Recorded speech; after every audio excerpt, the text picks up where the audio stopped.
Non, franchement, Goldie, s'il te plaît, je vais quand même pas présenter un nanar. Enfin, si c'était un bon encore, oui, et celui-là, il est oublié, mais peut-être pour des bonnes raisons.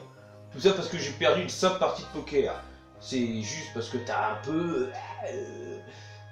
triché, quoi. Pourquoi je tricherais? J'ai pas besoin de ça pour te battre. Tu te fous de ma gueule. C'est vraiment un scandale que les employés parlent comme ça à leur patron. Non, mais bref, oui, d'accord, je vais le présenter, t'as raison, j'ai perdu. Jamais joué au poker avec un diable, ni même son associé, c'est véridique, croyez-moi. Bonjour à tous, bienvenue sur TV Sticks, je suis Télémacabé et aujourd'hui je vais vous présenter un film où les fantômes, le poker et le casino se regroupent. Je vous présente Ghost Poker.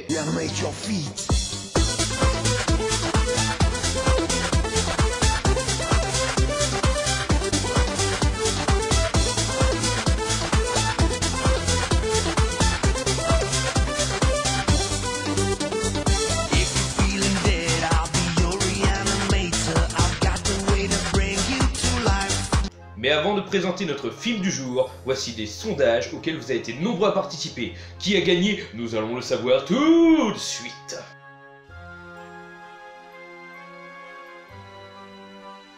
Et c'est une victoire d'1 point contre Splinter de Dogs.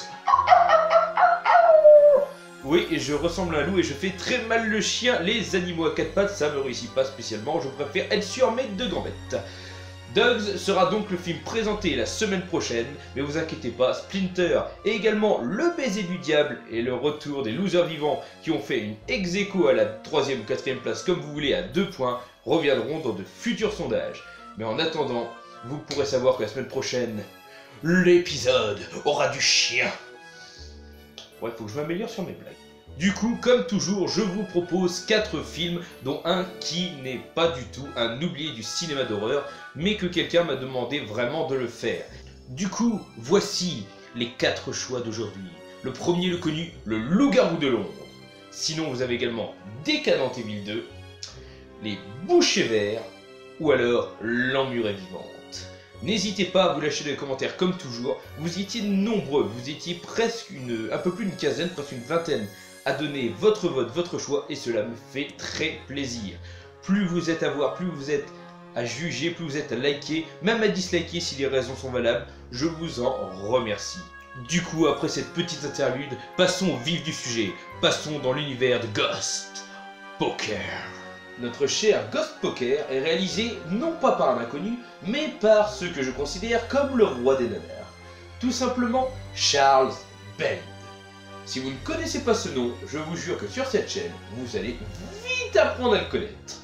Charles Band, auteur, acteur, réalisateur, est réputé pour faire des films à petit budget, notamment ce qu'on appelle du coup des nanars. Donc des nanars, pour avoir la vraie définition, selon moi, c'est un film qui à l'origine n'est pas fait pour rire, mais qui est soit tellement de piètre qualité, tellement mauvais ou tellement à petit budget, regardez le Lac des Morts Vivants pour avoir une grosse référence, que ce film qui à la base était censé par exemple être effrayant ou être action ou être science-fiction, s'avère être tellement ridicule qu'il ne peut plaire que sous un anglo second degré. On ne peut l'apprécier que dans une dérision totale et non pas pour l'aspect véridique qu'il essaye de mettre. Je veux dire par exemple, Sharknado, qui était pour moi un nanar un peu assumé, c'est-à-dire qu'il n'avait pas pour but premier vraiment de faire peur tellement le ridicule était comblé, ne peut pas être vu comme un nanar sous première forme, et pour moi une seconde forme de nanar qui est le nanar volontaire.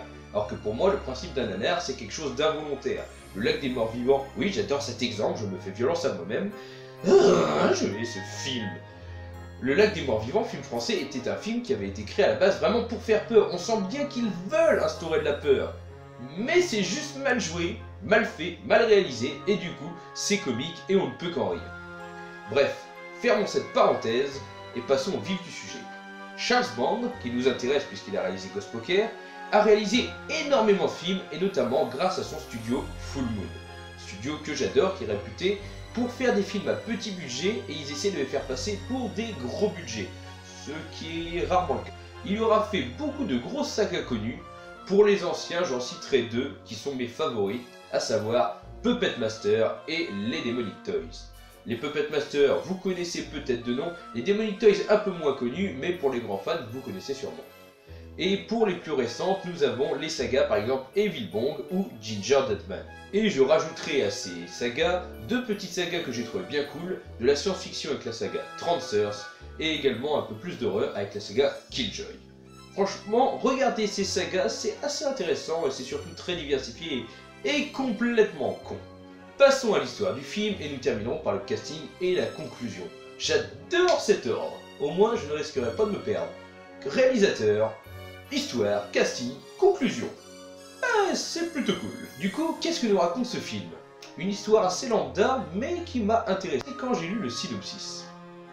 L'histoire, c'est celle de Matthew Drachna, qui hérite d'un vieux casino de la banlieue de Las Vegas, et qui va y aller avec ses potes, parce que c'est cool d'hériter d'un vieux casino. Sérieux, t'as déjà vu des édifices pareils? C'est chouette, moi je veux bien hériter du casino de Cherbourg. Hein. Bon, même si là il est en construction et en piteux état. Le problème, c'est que ce casino, les Casino Mysteria, est tenté par des gens pas vraiment fréquentables. Ils vont tomber sur des personnes qui, au premier abord, paraissent sympathiques, mais par la suite, ils vont découvrir une chose mystérieuse. Ces fantômes leur veulent du mal. Non, pas possible! On s'y attendait pas du tout quand on voyait les acteurs qui les interprétaient, mais j'en reviendrai plus tard. Tout le long du film, si vous avez le rire facile, je peux vous assurer que vous allez rire. Car nous allons avoir des fantômes qui se mélangent quasiment au casino à part entière. Notamment un fantôme qui aura les yeux qui feront les effets de machine à sous en tournant et en tombant sur des cases bien précises. Et ça, j'ai trouvé ça plutôt marrant. Comme tout film de Charles Benz qui se respecte, les acteurs ne sont pas spécialement convaincants. C'est d'ailleurs ce qui en fait la beauté des fois de ces films. Les effets spéciaux sont laborieux, mais c'est pareil, ça fait la beauté de ces films. Et du coup, le final n'est pas spécialement grandiose. Mais ça fait la beauté de ces films. And the price of fortune is your soul.